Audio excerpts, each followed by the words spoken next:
আমরা জাতীয়করণ প্রত্যাশী জোটের নেতৃত্বে সকল শিক্ষা ব্যবস্থাকে স্ট্যান্ডার্ড মানে পৌঁছানোর লক্ষ্যে এমপিওভুক্ত শিক্ষার বৈষম্য নিরসন করে জাতীয়করণ আদায় করার লক্ষ্য নিয়ে এক ভাগ সৈনিক কাজ করা শুরু করে দিয়েছি।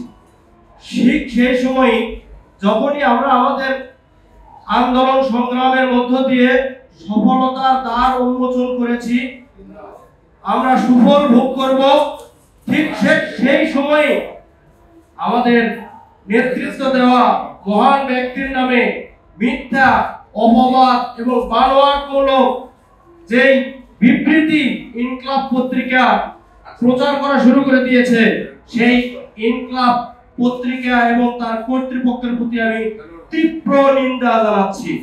এবং সেই সাথে এই সাংবাদিক সম্মেলন থেকে ইনকলাব পত্রিকা কর্তৃপক্ষকে জানাতে চাই, আপনারা দেলোয়ার হোসেন আজিজি স্যারের বিরোধিতা করতেছেন না, আপনারা বিরোধিতা করতেছেন আমাদের 6 লক্ষাধিক এমপিওভুক্ত শিক্ষক কর্মচারীদের বিরুদ্ধে দাঁড়িয়েছেন।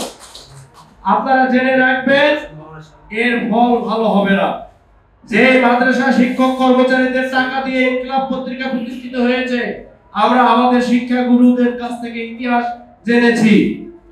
সেই মাদ্রাসা শিক্ষক কর্মচারীদের সহ সকল এমপিওভুক্ত শিক্ষক কর্মচারীদের বিরোধিতা করার থেকে বের হয়ে আসার জন্য স্বনির্বন্ধভাবে অনুরোধ জ্ঞাপন করছি ইনকলাব পত্রিকাকে।